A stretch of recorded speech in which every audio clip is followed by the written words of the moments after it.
Seja bem-vindo a mais uma aula sobre resolução de questão de circuitos elétricos. Um voltímetro com uma resistência de 85,5 kΩ é usado para medir a tensão VAB no circuito abaixo.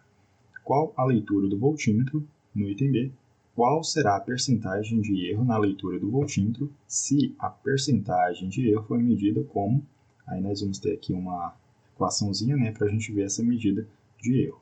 Então, nós temos o seguinte circuito e a gente poderia analisar ele utilizando análise de malha ou análise nodal. Porém, como a gente já vem falando, se a gente altera o valor aqui da saída, vamos considerar que o voltímetro aqui esteja numa condição de carga.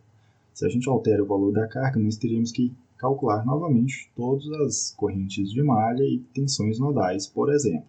Então, que seria, e a única coisa que a gente mudaria aqui seria o valor da carga. Então, toda vez que a gente altera o valor da carga, nós temos que calcular novamente os outros parâmetros do circuito. Então, se a gente vai ter que fazer isso toda vez, então seria interessante a gente fazer isso num circuito menor, que a gente teria uma quantidade menor de componentes e também uma quantidade menor de malhas e nós. E é a ideia de utilizar teoremas, e essa é a ideia de se trabalhar com teoremas de Thevenin ou teoremas de Norton. A ideia deles é obter um circuito enxuto, composto apenas por dois componentes, mas que represente vários outros componentes dentro de um circuito. Então, nós vamos utilizar teorema de Thevenin para a gente ter no final uma fonte de tensão, um resistor, e depois conectar uma carga aos seus terminais de saída. Vamos começar determinando a resistência de Thevenin. Fontes independentes a gente desativa e retira também a carga ali dos terminais de saída. Aqui vai ser um curto-circuito para os terminais da fonte de tensão e aqui nos terminais da fonte de corrente nós vamos interromper aqui o circuito, vamos desconectá-las do circuito. Com isso, REC1 vai ser o paralelo, aqui agora a gente vai ter R1 e R4 em paralelo. R1 em paralelo com R4. Depois, esse resultado vai estar em série com R5 e, novamente, esse resultado estará em paralelo com R3. Vamos começar com esse paralelo aqui. 5 kΩ vezes 20 kΩ dividido por 25. O resultado disso vai ser 4 kΩ, que aí vai ser somado ao resistor R5. Então, REC2 vai ser uma soma entre REC1 mais REC5, total de 5 kΩ. E ele estará em paralelo com o resistor R3. E aí, esse paralelo já vai nos dar o valor da resistência de Thevenin.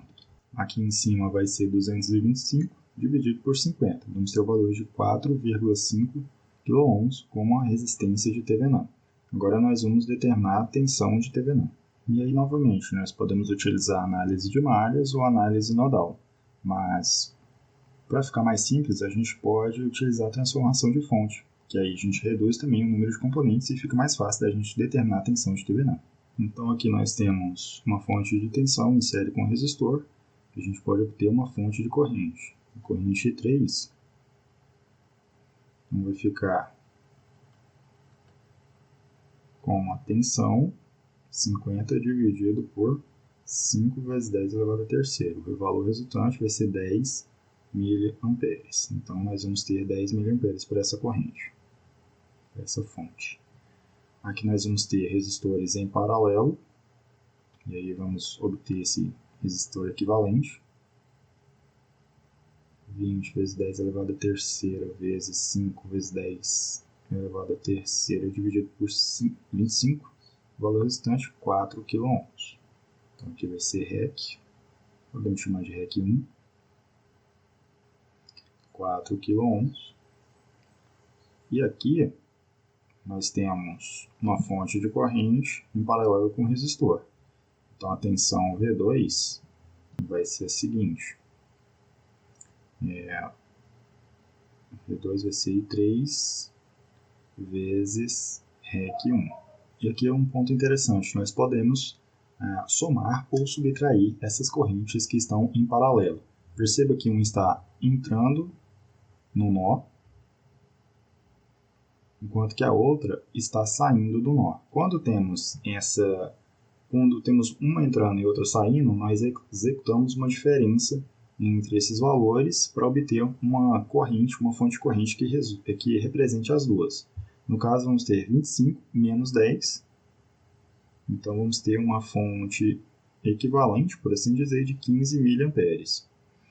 Quando elas estão em série, né, a gente, em paralelo, melhor dizendo, a gente consegue fazer essa equivalência. Se as duas estão entrando no nó, a gente soma. Se as duas estão saindo, somamos também. Agora, se uma estiver saindo e a outra entrando, aí nós executamos uma diferença para obter uma fonte equivalente. E aí perceba também o sentido dessa corrente. A corrente I25 está entrando no nó, ou então apontando para cima. A corrente I3 ela está apontando para baixo ou saindo do nó. Quem vai ter qual o sinal, qual o sentido da corrente resultante? Vai ser o do maior valor, da corrente que tem o maior valor. No caso, 25 amperes está entrando no nó, então a fonte de corrente resultante vai estar entrando no nó também. Aqui agora vamos obter V3. V3 é o produto de 15 mA vezes 4 vezes 10 elevado à terceira, vai ser o valor de 60 volts. 60 volts aqui. E a determinação dessa resistência, aqui nós vamos ter agora esse resistor estará em série com esse aqui, de 1 kΩ, então o valor restante 5 kΩ. E a tensão VAB, ou a tensão de Thevenin, vai ser determinada por esse divisor de tensão. 60 vezes 45 dividido por 50. 54 volts. Esse aqui vai ser o valor real. Agora, quando a gente insere um voltímetro, e aí ele vai ter uma determinada impedância, nesse caso aqui vai ser de 85,5 kΩ, aí esse valor tende a mudar, porque é como se a gente estivesse colocando uma carga aqui. Essa tensão de Thevenin, de 54 kΩ, ela é para uma tensão de circuito aberto. E aqui a resistência foi de 4,5 kΩ. Essa tensão de 54 volts é uma tensão de circuito aberto. Agora, quando a gente conecta um voltímetro ou uma carga qualquer, aqui é o circuito, e aí no caso ele vai ter uma resistência interna de 85,5 kΩ, aí esse valor tende a mudar. É como se a gente estivesse aplicando aqui uma divisão de tensão novamente. Então o valor medido vai ser uma divisão de tensão. 54,85, 54 vezes 85,5 vezes 10 elevado à terceira, e embaixo vamos ter a soma disso. 90 vezes 10 elevado à terceira. Posso cancelar essa potência aqui. E aí fazendo 54 vezes 85,5 dividido por 90, o valor medido pelo voltímetro foi de 51,3 volts. Agora temos o valor medido e o valor real, a gente pode jogar nessa equação aqui. Em termos ali de percentual, vai ser o valor medido, né, que foi 51,3, menos o valor real, 54, vezes 100, dividido pelo valor real, 54. Então, o erro de medição desse voltímetro foi de menos 5%. Então, esse foi o valor medido, né, 51,3, porém o valor real, ou a tensão de circuito aberto, por assim dizer, foi de 54 volts. E até a próxima aula.